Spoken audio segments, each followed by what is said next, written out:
Good morning, friends. This is my last day in Crested Butte, Colorado. I was planning on just heading straight up to Peonia today, but I saw that there was looked like a really cool hiking trail, really easy one, just kind of a scenic thing. And I wanted to make a hiking video accompanied with me telling about something that's kind of near and dear to me, which is growing up with autism and having autism spectrum disorder.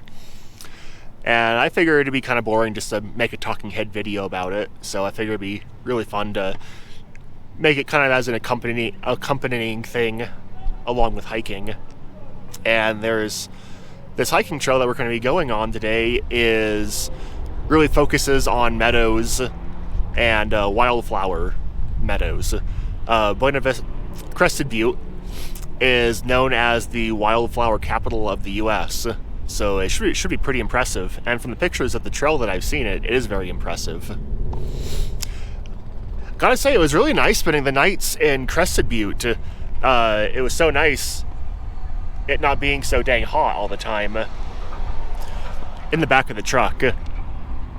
It's getting to the point where I am going to need to figure out my heating situation as winter comes in. I have a plan for it. I don't think it should be pretty difficult.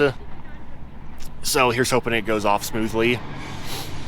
But as you can tell, I'm pretty tired. I got to bed at 1 o'clock last night. I was pretty hyped after the Nick Shoulders show last night. So I'm going to head over into town, get some brew, and then we're just going to hit the trail.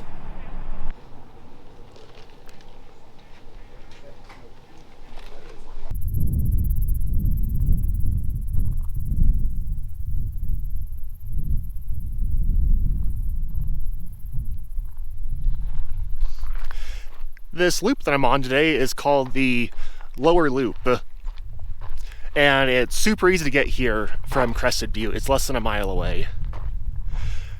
About a 8-mile loop, which sounds like a little bit, but there's not much elevation gain with this. It's considered a very easy hike. It's just pretty much a long flat hike, but what it looks like there's some really pretty areas. So I'm looking forward to seeing those. The negative I'm seeing so far is that a big chunk of the first part of the trail is on this, technically it's a highway, but it's just a big dirt road.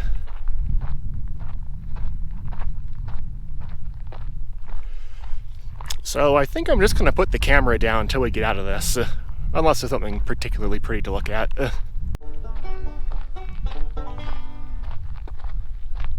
Morning. Camp for coffee, weren't you? What was that? Were you just at camp for coffee? Oh, yeah, I was. I saw you. I liked your hat. Oh, thanks, man. That's why I noticed.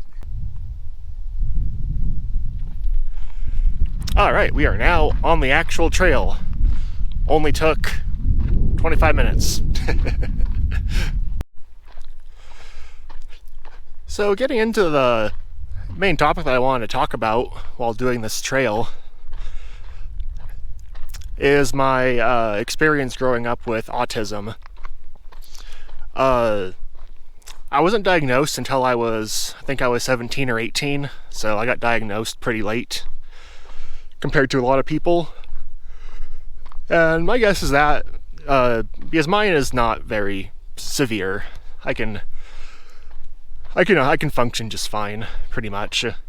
I probably wouldn't have been as functional as I am now if I didn't learn that at 17 or 18 years old. But without knowing it, I was compensating for it to hide the symptoms or, be able to do my daily functions through school and everything. So the symptoms of autism are extremely wide, and as you all know, the severity has a very wide range. The symptom that causes me the most trouble would be a failure to connect with people in a deep way. But when I was a child, before diagnosis, still had the extreme difficulty of connecting with people when I was in elementary school. I grew up in rural southern Colorado, and I really didn't share interests with the other kids. They were all into, dirt biking, outdoors, sports, stuff like that. And I was more of an inside kid. I just wanted to play video games and watch cartoons and stuff. So, of course, just that alone, like a lot of kids have that. That's not that strange. So I never went in to see a counselor or a psychiatrist or anything. Once I got out of elementary school, we moved to Grand Junction, and then being in a bigger city, there were more inside kids, more kids that were into video games when I was going into middle school. So I actually had a really good friend group in middle school, had a relatively good social life, and that was great. I felt like a normal kid again, or I felt like a normal kid for the first time because I finally shared interests with the people around me. Then early high school was pretty rough. A lot of the kids that I shared interests with in middle school, they changed a lot, and I felt like I kind of got left behind a little bit from my own fault, from not adapting. Like with a lot of psychiatric issues, autism tends to come with kind of as a package deal with other stuff. It's a pretty good bargain. So along with autism, you tend to get diagnosis is Tourette's. I think it is damn near 100% autism and Tourette's come as a package deal. Again, what a bargain. Other diagnoses that tend to come with autism is epilepsy and depression and anxiety, which I guess when you're not able to connect with people properly and you are very aware of it, tends to cause you a little bit of depression and anxiety. But when I was first starting to kind of be able to compensate for it was my senior year of high school. And there I was friends with a kid who we were pretty similar in like senses of humor and stuff like that. And we were both very sarcastic, we were relatively similar. So that friend of mine, I kind of, subconsciously or consciously, it's been 12 years now, so I can't really remember things that far back all that well. I kind of decided to, because the main difference between us was that he was able to have close relationships with people and have a good social life, and I couldn't. So I kind of tried to observe how he behaved around other people and essentially try and copy it to a point. So when I started copying him, the main points I was noticing that was different from him to me, and also to normal people to me, people who are able to have a social life well, was that, this is duh to anyone who doesn't have social issues. Like asking questions of others, being curious about other people's lives, making conversations two ways. I guess the most obvious symptom of autism that I had when I was growing up was that I had an extremely limited interests. All I was interested in middle school and to a point elementary school was video games and anime. That's all I was really into. And that was my only interest, and if someone brought up something different, I really didn't have anything to say about it. And at the same time, didn't know it would be a good thing to ask questions to people about what they're interested in. That is so pretty.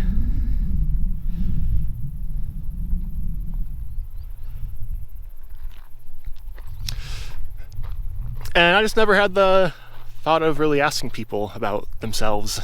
And that was kind of the bit of a breakthrough for me. Because in middle school, while I had a very good social life, it was because all my friends were into the same stuff. All my friends were into anime and video games. So it worked out, so I could basically not have to challenge myself with dealing with someone who was not like me, because we were all basically the same person. We're now entering the Wild West. Public lands. Oh man, look at this view.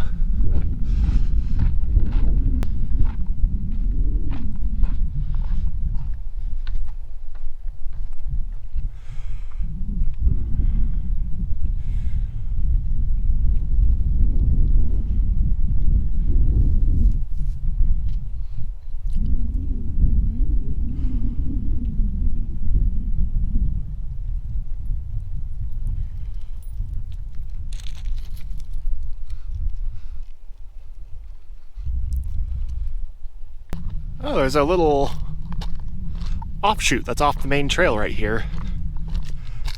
I think we'll go ahead and take it.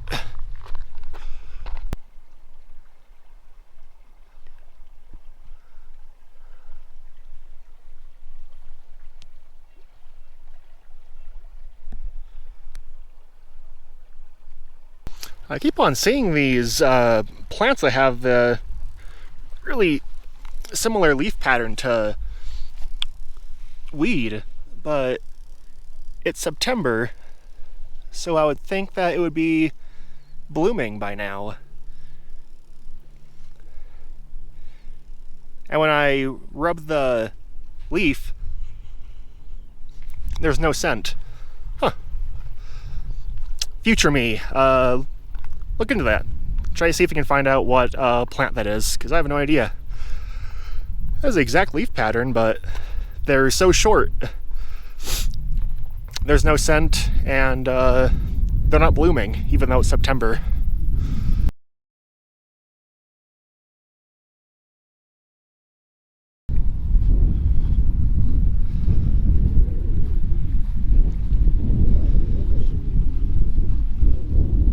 The thing that makes me just cringe the most, thinking about how I used to behave around other people, is just my absolute verbal diarrhea that I would lay on people that just had no interest in what I was talking about. No, they didn't care. I'm sure they would have enjoyed hearing a surface level information about it. That's something that I've worked on for a long time, is to be able to talk about stuff at a more surface level. Just explaining, putting myself in the shoes of someone who has never heard of the topic or very little of it. Being able to talk about it just on a normal person level without getting too deep. But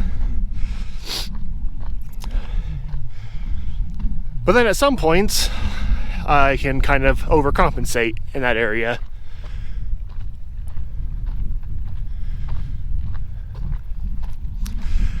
And even when I know someone has an interest in something, I tend to only keep it at a surface level instead of going to the, more deep dive stuff that, someone who's has that similar interest can go into. Because I now have trouble deciding how involved to get in a conversation. So in a way, I'm kind of overcompensated for that. But the place I am now is a lot better than the previous.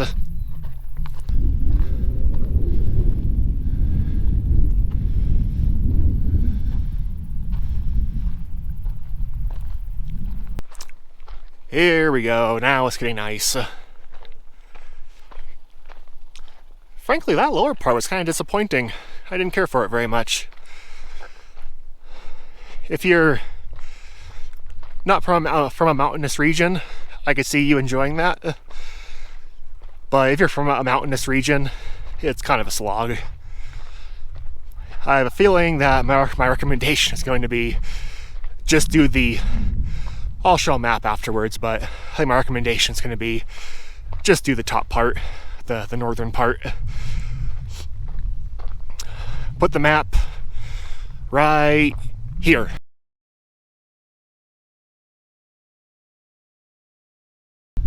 So, a little bit after, pretty much right after graduating high school, I had kind of a second breakthrough with my control of my autism symptoms, at least the ones that gave me the most mental distress.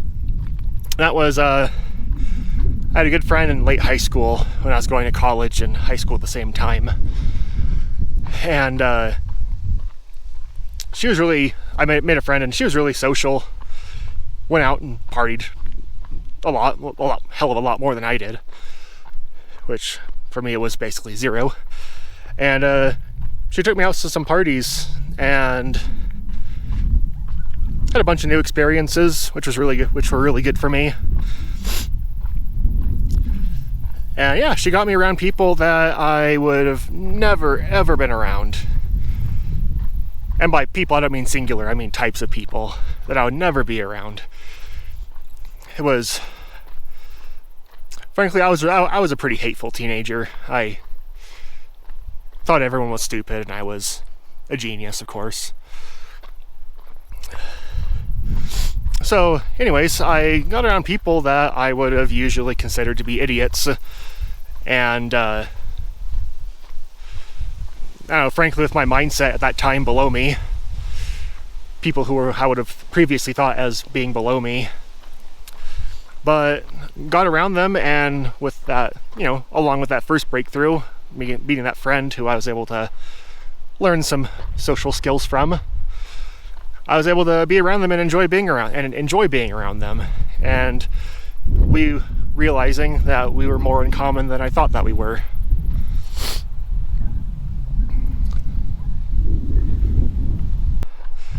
And then with that breakthrough, I was able to be around people that were totally unlike me, like 180 degrees away from me. Able to talk and find find things to talk about, and it was a very happy time in my life.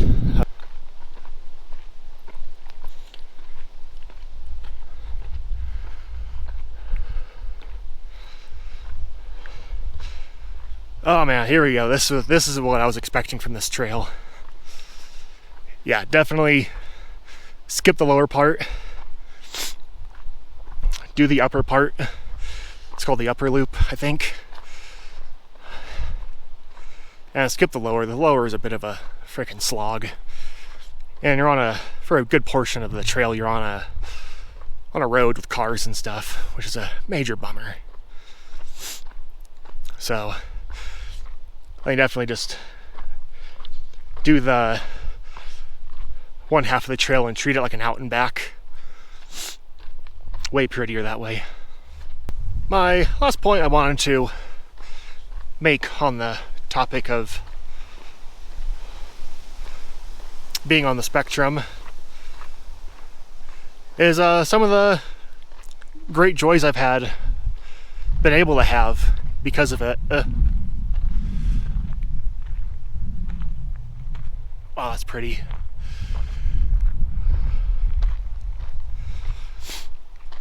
In that when you have a disability, difficulty in your life, whatever you want to call it,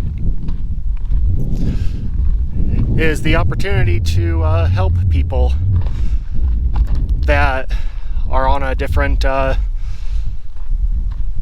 a different place in that journey of dealing with a problem that you also have or had. And I've had the pleasure of having two close friends of mine who also are on the spectrum. It was great to be able to help them, or at least I think that I helped them. It wasn't just me, it was everyone and themselves. You can receive the help, but you have to apply it. And it's brought me a lot of joy in my life at least I feel like I helped those two friends that were also on the spectrum. I've been told by one very specifically that I was a big help, which is an amazing feeling, knowing that you help someone. I don't know if this is the way to approach mental health issues, but I can only speak on my own behalf. I tend to deal with problems aggressively, I guess you should say. I'm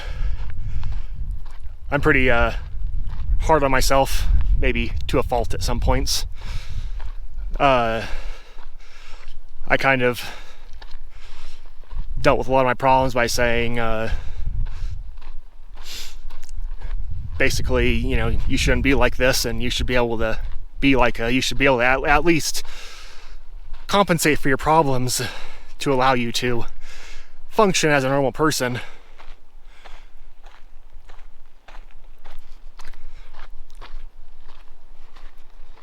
And to a point, I may have been a little too hard on myself. So I think that kind of to a fault, our current ideas on mental illness is that when you have it, you have it, and it's just a death sentence.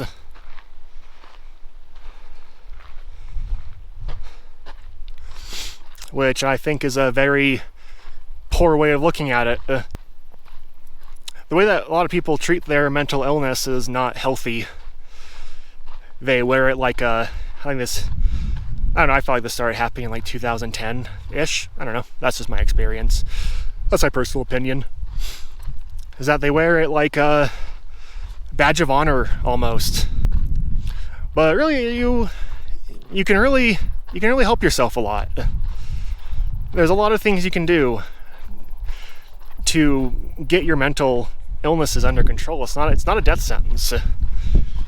It's not you have this and there's nothing you can do about it. No, there is. There absolutely is. You might need help. You probably will need help. But it's not a tangible forever thing. I know me.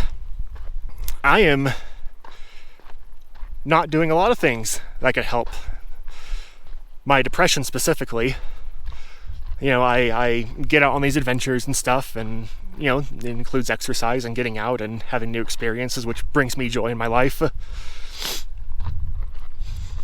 But when I'm at home in Junction, I have a tendency to get off work, drink a couple beers at the bar, my other bar friends show up, and I don't do anything else during the day. I get off work, drink, hang out, and go to bed.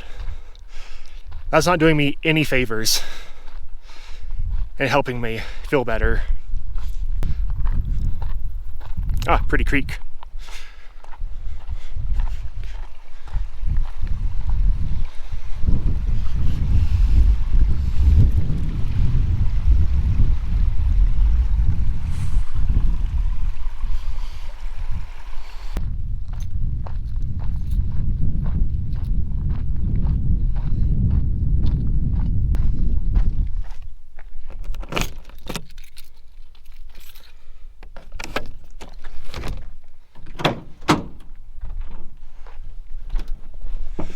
Oh, my batteries are in my back pocket. Well, guys, I hope you guys enjoyed this little talk that I had, and also enjoyed the trail. I felt like my trail videos were a little bit, while they were very pretty, because the landscape is pretty, of course, they were a little bit dull. So I'd like to hear if you guys enjoyed having more of like a topic to talk about. I would like to do more of that, because frankly some of these hikes get a little bit boring with just being by myself and no one to talk to. It's nice to be able to talk to the camera about stuff that I'm interested in. Let me know. Do you guys like just the regular hikes with music set to it and just little tidbits from me now and then? Or do you like the more, I don't know, almost pseudo-podcast kind of approach to it? Let me know. And I certainly enjoy doing it kind of podcast style. And most topics I want to talk about, I wouldn't be talking about them to this length, but because this is a big thing to me, there's a lot for me to say.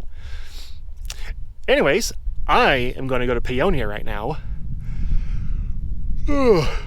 Maybe get some lunch before. I haven't eaten since lunch yesterday, and that hike took it out of me. Anyways, I hope you guys enjoyed this hiking video and little monologues of mine, and I will see you guys in Peonia. See ya!